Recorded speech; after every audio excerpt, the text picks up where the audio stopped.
un homenaje.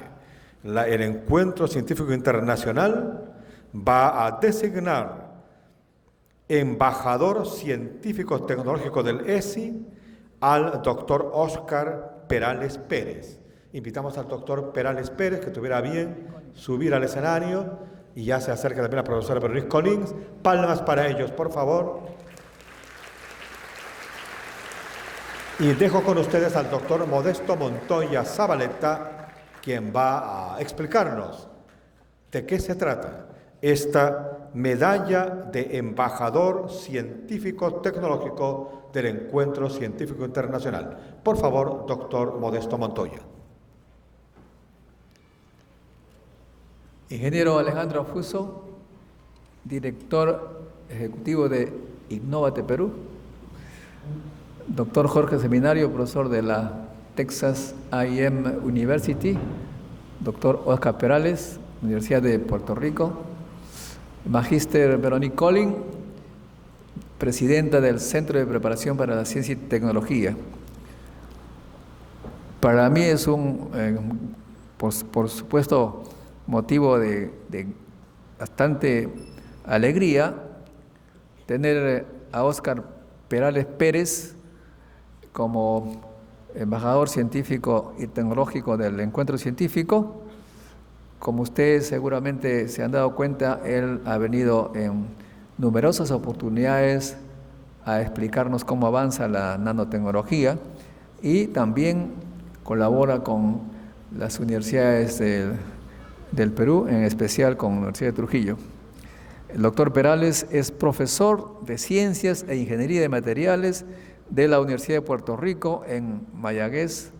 Tiene una brillante trayectoria científica y tecnológica en el Perú y en el mundo. Colabora con la Facultad de Ciencias Físicas de la Universidad Nacional de Trujillo y en Lima también, con un grupo de investigación de profesores de Química de la Universidad Nacional de San Marcos, con la UNI, Facultad de Ingeniería Geológica, Minera y Metalúrgica, en su calidad de profesor adjunto. Apoya con la acreditación, además de ser miembro del Comité Consultor de la Escuela de Metalurgia. En cuanto a investigación, está tratando de estrechar lazos con las demás facultades de la UNI a través del Vicerrectorado de Investigación. De igual manera, están tratando de hacer un entendimiento entre la UNI y la Universidad de Puerto Rico, Mayagüez, lo cual permitirá fortalecer aún más los lazos de colaboración. Él es graduado de la UNI y pues tiene una amplia producción en ciencia y tecnología, especialmente en nanotecnología. Pero principalmente está con nosotros porque es un gran apoyo para este encuentro científico internacional, conjuntamente con Jorge Seminario, que también es embajador científico tecnológico del ESI. Es decir, ellos llevan al mundo un poco la imagen de lo que son los científicos peruanos en el extranjero. Por esa razón vamos a imponerle por favor, Óscar, vamos a imponer la medalla de embajador científico y tecnológico que ha sido firmada por la magíster Berenice Collins, presidenta del Centro de Preparación para Ciencia y Tecnología, la Secretaría Ejecutiva Permanente del Encuentro Científico. Por favor, esas palmas de todos los presentes, con el mayor orgullo, a un peruano de talla internacional que es permanentemente devoto de contribuir a la ciencia en nuestro país también. Gracias, muchas gracias al doctor Óscar Perales. Invitamos también a la mesa de honor, por favor, a acercarse, por favor, a la mesa de honor, aquí, al centro del escenario, para esta foto, esta imagen del recuerdo de este momento en el cual se ha hecho entrega de la medalla de embajador científico tecnológico del Encuentro Científico Internacional al doctor Óscar Perales Pérez, egresado de acá de nuestro país, de la UNI y actualmente docente en la Universidad de Puerto Rico, Mayagüez. Palmas nuevamente. Gracias en verdad. La conferencia. Bien, con el mayor gusto invitamos al doctor Óscar Perales Pérez, ya embajador científico tecnológico del ESI, a que nos ofrezca su conferencia magistral titulada Nanotecnología. Nuevamente, las palmas para él.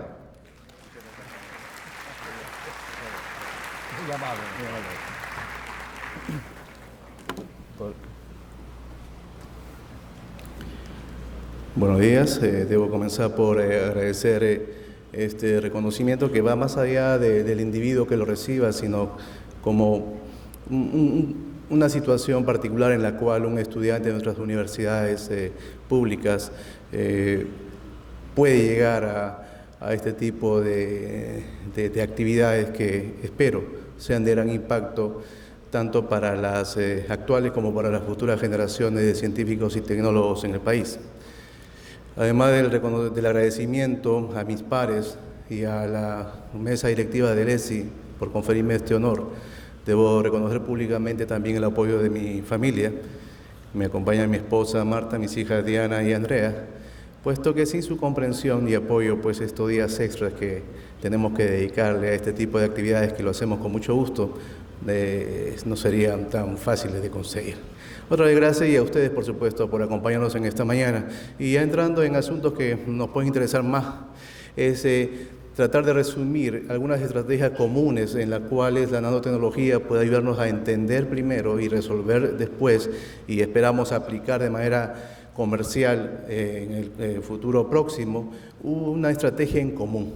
Básicamente esta presentación quise darle ese cariz, cómo podemos utilizar ciertos mecanismos para generar especies que sean tóxicas de manera controlada, es decir, que solamente generen especies tóxicas cuando nosotros querramos, en el lugar que querramos y por el tiempo que querramos, y cómo esta estrategia nos permitiría aplicar esas especies tóxicas para el tratamiento del cáncer, en lo que conocemos como nanomedicina, pero también el tratamiento de agentes patógenos, sobre todo en el agua, sobre todo aquellos que son recalcitrantes o aquellos que son reemergentes, es decir, aquellos que ya no responden de manera satisfactoria a los mecanismos o antibióticos o antimicrobiales tradicionales, uno de los grandes desafíos en el presente.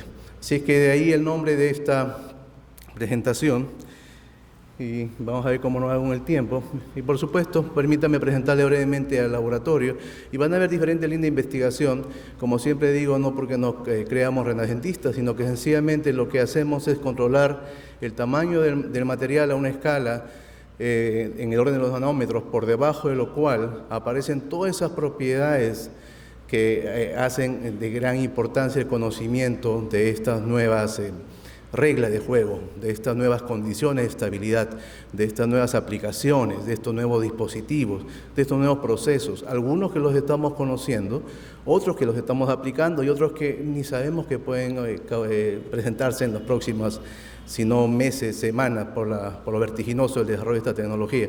Controlamos el tamaño de las partículas a cierto tamaño, por debajo del cual podemos aplicarlo en diferentes disciplinas, como limpieza del agua. En diciembre, la primera semana de diciembre, la Fundación Nacional de Ciencias de los Estados Unidos convocó a un grupo de especialistas en el área de nanotecnología a una conferencia en Washington, D.C., donde se presentaron los diferentes program managers de las diferentes oficinas de esta agencia, así como representantes de otras agencias. Y uno de los aspectos en los cuales todos coincidimos fue en la necesidad de comenzar a estudiar el problema del agua, pero no desde un punto de vista aislado, que es lo que estamos todavía haciendo incluso en algunos lugares de la nación, como podrá conocer Jorge, sino de una manera ya más integral, bajo el concepto de nexus. Cómo cuando purificamos el agua podemos mejorar la calidad de los alimentos empleando sistemas que sean eficientes desde un punto de vista energético y que permitan mejorar la calidad de suelos. O sea, ese concepto integral es lo que vamos a tener que enfrentar en la próxima década. Hay lugares en el mundo, y en Estados Unidos no es la excepción, donde literalmente hay épocas en el año donde no hay agua. Y tenemos que buscar el reuso de la misma. Así que estamos haciendo algo de eso en esta parte de nuestro grupo de investigación. Nanomedicina, que es algo de lo que pienso hablar brevemente el día de hoy. Los nanoalimentos, que no porque sean muy pequeños, sino porque sencillamente queremos aplicar nanotecnología a diferentes plataformas, como por ejemplo cómo preservar la vida útil de los alimentos, generando sistemas de empaquetamiento que sean no solo biocompatibles, sino funcionales, o sea, que tengan propiedades bactericidas, por ejemplo, de modo que evite que la descomposición prematura de los alimentos. Aplicaciones en agricultura. Todos sabemos de que cuando empleamos herbicidas, se hace a diestra y siniestra, de manera indiscriminada. Ese exceso de esos herbicidas, cuando viene la época de lluvias, atraviesan, percolan a través del suelo, llegan a la masa, al nivel freático, y tenemos problemas de contaminación en regiones prácticamente inaccesibles. Si queremos emplear nanomateriales biocompatibles que permitan aplicar conceptos que empleamos en medicina como la liberación controlada de drogas, pero ahora queremos aplicar la liberación controlada de herbicidas o plaguicidas en el lugar adecuado, por el tiempo adecuado, en la dosis adecuada. Y tenemos estudiantes de ciencias agrícolas ahí. Semiconductores flexibles, porque si trabajamos con materiales que tienen propiedades semiconductoras, hablamos del concepto del backup energy que se mencionó en la charla anterior, nosotros con el tamaño de partícula podemos manipular el valor de esa zona de energía prohibida y podemos modificar propiedades ópticas o semiconductoras de estos materiales. Materiales que tienen más de una funcionalidad, un material que sea ferroeléctrico, pero que también sea ferromagnético, o que tenga propiedades de conductividad, pero que también presente propiedades magnéticas. Es lo que queremos hacer en Spintronics. Y la parte de almacenamiento de información en el desarrollo de materiales magnéticos tipo ferritas magnéticas, que aunque ya son materiales que podrían haberse pensado que están cayendo en desuso, resulta que en reportes recientes se está identificando que algunos de estos materiales magnéticos tienen propiedades bactericidas para agentes patógenos que ofrecían resistencia importante a diferentes antibióticos. Así que estamos volviendo a retomar esa parte de nuestro interés. Y por supuesto, como mis colegas bien lo saben, lo único que hacemos nosotros es presentar el trabajo de nuestros estudiantes. Y debo agradecerles a ellos porque prácticamente estoy aquí, gracias a lo que hemos podido hacer en equipo. Y más allá de los nombres y apellidos, aquí tenemos un estudiante de la Universidad de Trujillo que ahora está haciendo su doctorado en Madison, que es un estudiante de física de la Universidad de Trujillo que está haciendo su trabajo en materiales multiferroicos. Aquí no se ve muy bien, pero tenemos un estudiante de física que trabajó una de las primeras tesis en nanomedicina en la Universidad de Puerto Rico que representan, además de los estudiantes de otras nacionalidades y los ciudadanos mismos, la gran capacidad que tienen nuestros estudiantes para adaptarse a desafíos que quizás no se consideran cuando llevan los cursos de bachillerato. Y eso ustedes jóvenes lo saben muy bien, tienen un background del cual deben ser orgullosos. La palabra que siempre escucho es la gran creatividad. Y claro, porque aquí, como yo estoy en la uni, aquí, como no tenemos todo lo que nos quisiera atender, ¿qué hacemos? No lo inventamos, lo resolvemos. ¿Sí? Así que gracias a mis estudiantes. Tenemos 15 graduados, una tropa de subgraduados, afortunadamente algunos asistentes de investigación, un postdoc por allí, que nos alivian estos encargos. Y obviamente nuestros otros amigos también tienen que ser mencionados, porque sin su apoyo muchas de estas iniciativas no podrían concretarse, ¿no? Desde la Fundación Nacional de Ciencias al Departamento de Agricultura Federal, pasando por NASA para algunas ayudantías y proyectos de investigación de corto alcance que hemos tenido, o el Departamento de Defensa y el Departamento de Energía, que en algún momento auspiciaron nuestros proyectos de investigación. Gracias a todos ellos. Entonces, este es el asunto en común. ¿Cómo utilizar un mismo mecanismo para eliminar bacterias, para eliminar tumores del cáncer? Y el enfoque general podría caer bajo la definición de la terapia fotodinámica. Como el nombre lo sugiere, necesitamos hacer que ciertos compuestos interactúen con la luz. Normalmente se emplean fotosensitilizadores, que son compuestos orgánicos, algunos de ellos ya aprobados por FDA, como el Foscam, por ejemplo, que se aplican para cánceres externos de fácil acceso, melanomas, por ejemplo. Pero nosotros estamos considerando que los quantum dots o los semiconductores conocidos como puntos cuánticos a escala nanométrica también pueden ser considerados como agentes fotosensitilizadores directos o acoplados con los fotosensitilizadores actuales disponibles en el mercado para incrementar ese efecto. Entonces, luego de pasar por un proceso de fotoexcitación, llegamos a un sistema donde el fotosensitilizador alcanza un estado excitado, que dependiendo del tipo de relajación podríamos generar en el proceso 1 peróxidos o radicales tipo OH o mediante el proceso 2 en presencia de oxígeno molecular que podría estar presente ya bien disuelto en el agua o en el mismo ambiente fisiológico, generar esta especie que es bastante citotóxica, que es el oxígeno singlete. Si entendemos entonces este esquema, es bastante obvio que podemos utilizar o uno o el otro o ambos para eliminar células del cáncer, como en estas imágenes con cáncer de páncreas, o para eliminar agentes patógenos, como me refería al inicio de esta presentación. Y para los colegas que les interese el detalle o razonamiento detrás de esta hipótesis, tenemos felizmente el diagrama de Jablonski, que nos da una idea de cuáles son esas transiciones electrónicas que nos permiten no solo entender el proceso de generación de especies citotóxicas, sino el proceso de diseñar nuevos materiales que cumplan con estos requerimientos. Tenemos un electrón en el estado de mínima energía, lo excitamos a la banda de conducción, el electrón quiere relajarse para regresar a su nivel de menor energía, pero si tenemos aquí un estado trampa, un estado intermedio, los colegas de física y materiales entienden de que eso se podría lograr introduciendo defectos en la estructura del material, vacancias intersticiales, sustitucionales, por ejemplo, de modo tal de que estos estados trampa permitirían que el oxígeno molecular absorbe esta energía para convertirse en esa especie citotóxica. En otras palabras, si encontramos un material en el cual podemos lograr una manipulación, no solo del tamaño, sino de la estructura de sus defectos, concentración y tipo de defectos, podríamos incrementar la cantidad de generación de especies citotóxicas, con lo cual podríamos disminuir el tiempo de exposición del futuro paciente ante esta terapia, inhibiendo cualquier efecto colateral que podría existir.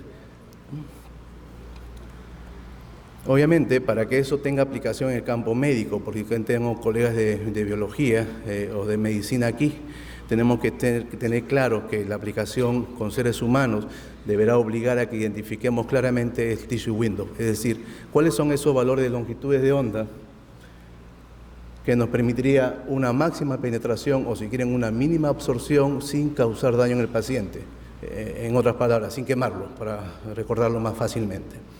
Y existen materiales que caen dentro de esta ventana. Lamentablemente, ellos están en base a cadmio. Y si ustedes hablan con un médico, en base a lo que conocen de toxicidad, hablar de que vamos a inyectarle nanopartículas de cadmio a un paciente, por más estable que pueda ser este nanomaterial, ya genera un rechazo justificado de alguna forma. ¿Okay? Entonces, lo que estamos desarrollando nosotros son dos cosas.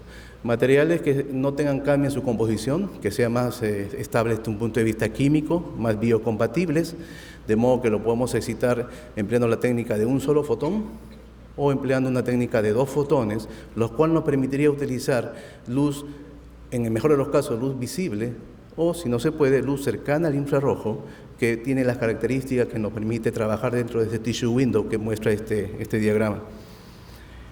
Entonces, la técnica de 2 fotones no es muy convencional, se emplea en microscopía para mejorar el contraste y lograr imágenes en muestras biológicas, pero en términos bastante simplificados, podríamos decir de que en lugar de que el electrón necesite un solo fotón para llegar al nivel más externo, empleamos 2 fotones, con lo cual podríamos utilizar luz cercana al infrarrojo. Esto podría ser un ejemplo un poco más cuantitativo. Esta sería la técnica de fotoexcitación utilizando un fotón a la vez. Esto sugiere que tendríamos que utilizar radiación ultravioleta, ¿no? Esa es la longitud de onda característica del pico de emisión. Nadie va a usar radiación ultravioleta en un paciente o un ser humano, lo quemamos. Pero si empleamos una técnica de 2 fotones, podemos emplear luz menos energética, cercana al infrarrojo, ya lo dije, con lo cual las posibilidades de aplicar estos materiales en medicina se vuelven infinitas. Entonces, en la actualidad estamos tratando de armar ese setup que nos permita hacer mediciones con terapia de 2 fotones, y por ahí tengo un slide con algunos datos bastante preliminares hasta el momento. En consecuencia, si lo anterior quedó meridianamente claro, resultará un poco más evidente que tenemos un material que tiene propiedades de un fotosensibilizador, en nuestro caso nanopartículas tipo quantum dots, y entendiendo de manera cualitativa por lo menos lo que el diagrama de Jablonski nos quiere explicar. Y si aceptamos de que tenemos la posibilidad de manipular el tipo y concentración de defectos en los materiales a escala nanométrica, podríamos entender de que si generamos estas especies de estos radicales del tipo 1, recuerden el slide anterior, podríamos aplicarlo para eliminar bacterias, Literalmente hemos visto cómo se disuelve la membrana, la pared celular de las bacterias como consecuencia de la interacción con estas especies tóxicas, o las especies de singlete o estos radicales de oxígeno que nos permitirían literalmente inducir la célula de cáncer a la apoptosis, que para los no médicos como el que les habla, eso involucra básicamente generar las condiciones para que la célula se suicide. Entonces justamente estamos tratando de entender cómo nuestros materiales pueden inducir esa apoptosis, o si lo que tenemos es una necrosis, que es otro mecanismo. Para ello, obviamente, tenemos el gran apoyo de los colegas del recinto de ciencias médicas que nos ayudan con todos esos protocolos para entender mejor la diferencia entre estos mecanismos. Entonces, ¿a dónde queremos llegar? Esto sería el fotosensibilizador convencional. Generamos el singlete como ejemplo, citotóxico a partir del oxígeno molecular. Si empleamos quantum dots biocompatibles hasta donde sea posible, podríamos también generar oxígeno singlete. Estamos viendo la comparación cuantitativa, antes que me pregunten cuál genera más. En este momento estamos en la prueba del concepto y podríamos lograr un ensamblaje, un coupling, como en el argot de esta disciplina, donde los quantum dots podrían ser funcionalizados con los fotosensibilizadores y generar singlete ya sea a partir de quantum dot, ya sea a partir de fotosensibilizador o a partir de transiciones entre esta interfase, lo cual podría incrementar la estabilidad y la cantidad de esta especie citotóxica. Y además tendríamos la posibilidad de usar las propiedades ópticas de estos quantum dots para procesos de imágenes. Bueno, el PowerPoint acepta todo, suena bastante fácil, pero en eso estamos, ¿no? Entonces este sería un primer caso de estudio, vamos a concentrarnos en él, el cáncer.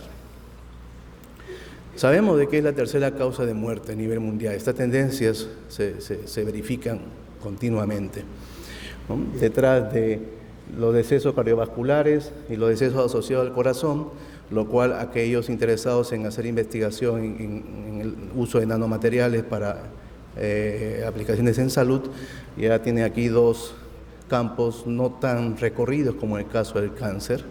Nosotros lo seguimos haciendo porque tenemos esos fondos de la Fundación de Ciencias por 10 años que nos animan a continuar con esa línea de investigación. Y también sabemos que existen terapias convencionales, ¿no? Cuando hablamos con colegas de medicina, dependiendo obviamente del tipo de cáncer, el grado de diseminación, la accesibilidad, cualquier de esos tratamientos pueden ser 100% eficientes y generar un 0% de remisión del tumor. Pero eso no siempre es así. Todos sabemos que existen efectos colaterales.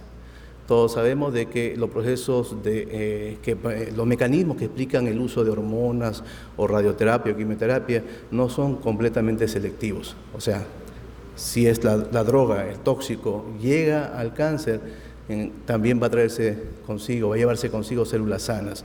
Nosotros pretendemos identificar una terapia que sea más local, más específica y eventualmente, como lo piden los Institutos Nacionales de Salud de los Estados Unidos, que convierta que muchos tipos de cáncer se vuelvan de tratamiento ambulatorio. Bastante ambicioso y la presión es bastante alta porque ellos quieren alguna respuesta en esa dirección alrededor del 2020, que está aquí a la vuelta de la esquina. Vamos a ver cómo nos va. Este es el FOSCAN, patente canadiense, que tiene muchas ventajas para la generación del singlete, pero tiene algunas limitaciones como el photobleaching, que es básicamente perder esa capacidad de óptica en procesos repetitivos, o sea, procesos cíclicos, y tiene pobre solubilidad en medio acuoso, que son básicamente los medios fisiológicos. Entonces, creo que podríamos dar clic a ver si me corre a mí la animación. Esto explica, ese es el oxígeno molecular, el fotosensibilizador, se ilumina con un haz de láser, de modo que el oxígeno molecular se convierte en la especie citotóxica. Esa suspensión se inyecta en un cáncer de fácil acceso como este melanoma, se ilumina con un láser externo y solamente la zona afectada con la célula de cáncer sería la que se eliminada. Gracias. Empleamos el óxido de zinc. Algunos datos para los interesados en materiales: se pudo sintetizar el óxido de zinc a diferentes porcentajes atómicos de titanio. No se olviden que cuando hablamos de soluciones sólidas estamos hablando de introducir defectos en el material. Cuando empleamos la técnica de espectroscopía de Raman, confirmamos debido a al shift que sufre este modo Raman, de que el titanio en verdad está siendo incorporado dentro de la célula unitaria del óxido de zinc.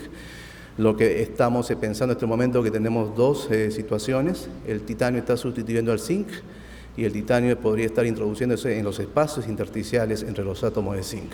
Así que estaríamos generando dos tipos de efectos. Esta es la morfología de la nanopartícula que estamos produciendo mediante un proceso muy simple que emplea etilenglicol, un líquido refrigerante con moderadas propiedades reductoras. Tienen que calentar la solución de acetato de zinc a 160, 180 grados centígrados y voilà, tienen las nanopartículas ahí, y bastante monodispersa, como ustedes podrán ver. Y a diferente porcentaje de titanio no perdemos demasiado la monodispersia en cuanto al tamaño del material. Cuando queremos ver conocer algo más de los defectos, empleamos la espectroscopía o fotoluminiscencia, y vemos que este pico de emisión es el que está asociado a la transición principal de emisión, el electrón que regresa a la zona de menor energía, pero este otro pico a 390 nanómetros se considera que está asociado a tipos de defectos, a defectos del tipo intersticiales. Claro, cuando vemos estas marañas de curvas no dicen mucho, pero sí. Y es más, para los que conocen esta técnica, esto depende de la masa que estás usando en las mediciones, así que estas tendencias pueden ser medias, pueden llevar a confusión. Pero lo que hacemos es graficar la relación entre las intensidades de esta banda con respecto a la intensidad de esta otra banda, porque eso sí es más absoluto, eso sí podemos graficarlo. 363, 390, aquí tenemos el cociente de la intensidad 363 entre 390. Vemos que hay un aumento, quiere decir de que la emisión predomina, pero luego esto disminuye, sugiriendo de que comienza a hacerse importante ese otro pico de emisión que está asociado a los defectos. En otras palabras, nosotros sugerimos de que por encima de este porcentaje de dopaje de titanio ya estamos generando otro tipo de defectos en el material que, si la hipótesis fue correcta, debería de reflejarse en un mayor incremento en la generación de oxígeno singlet, de especie citotóxica. Hicimos algo parecido también con otro tipo de materiales, donde llegamos allá a las pruebas in vitro, que les quiero mostrar algunos datos. ¿Cómo verificamos que estamos formando especies de oxígeno singletes? Son métodos indirectos. Hay un sensor green, donde básicamente tenemos un Dmax que presenta baja fluorescencia 525 nanómetros, pero sí se genera oxígeno singlete. Este Dmax se convierte en su endoperóxido, el cual es altamente fluorescente. En otras palabras, lo único que tenemos que hacer es medir la fluorescencia 525 nanómetros. Si vemos que esa intensidad se incrementa, quiere decir que estamos generando oxígeno singlete en presencia de los quantum dots. Miren, este es el blanco, o sea, el sensor green solito. Esto es con partícula óxido de zinc sin dopar. Ustedes ven diferentes espectros porque han sido medidos a diferentes tiempos, pero todos los tiempos son similares, así que pueden comparar figura a figura. Y como verán, conforme incrementan la cantidad de titanio, la intensidad máxima se incrementa, indicando pues de que mayor cantidad de dopante, en este caso el titanio, vamos a incrementar la cantidad de oxígeno singlete como lo habíamos supuesto. Esta es otra manera de graficar. Lo único que hacemos es graficar el cambio en la fotoluminiscencia con respecto al tiempo, y vemos de que esta sería la señal para el óxido de zinc y esta es la señal para el mismo, pero en presencia del 9% de titanio. Cuando dopamos con otras especies como manganeso más 3 y más 2, es decir, queremos evaluar no solo el efecto del estado de oxidación, sino también el efecto del radio iónico, que es diferente, vemos que hay tendencias también interesantes, lo cual estamos tratando de retomar para entender mejor el efecto del radio iónico sobre esos defectos a los cuales me refería. Voy a saltear estos datos para irnos de frente a las pruebas in vitro. Comenzamos con célula de cáncer de páncreas, ahora nos estamos moviendo a líneas celulares de mamas y de ovarios para probar estos primeros resultados in vitro. Vamos a utilizar zebrafish, que son unos pescaditos de fácil reproducción para las pruebas in vivo. Esta es la citotoxicidad de los quantum dots solitos. Queríamos evaluar lo que llamamos la citotoxicidad intrínseca en función de la concentración de quantum dots. Estos son los que hemos producido, los dos los producimos nosotros, pero estos son los que hemos desarrollado. Estos serían aquellos contra los cuales competimos, los bases a cadmio, recuerden. Vemos de que, por lo menos a este nivel de 200 microgramos por mililitro, nuestros quantum dots son safe, comparados con los de cadmio. Después tenemos estrés oxidativo y otros daños asociados a la célula. Aquí tenemos la irradiación bajo ultravioleta. Es cierto, dije que no íbamos a usar ultravioleta, pero queremos dramatizar el efecto. Después vamos a hacer pruebas con 2 fotones, donde deberíamos obtener algo similar o mejor, pero empleando esa nueva técnica. Y vemos pues que nuestros quantum dots, que serían en color azul, en algunos casos esto sería viabilidad celular. Más baja la barra, más efectivo el tratamiento, que en algunos casos incluso supera a aquellos en base a cadmio. Aquí tenemos, empleamos técnica de DAPI para colorear el núcleo de la célula de cáncer de páncreas, y los tonos verdes serían aquellas nanopartículas que, como podrán ver a través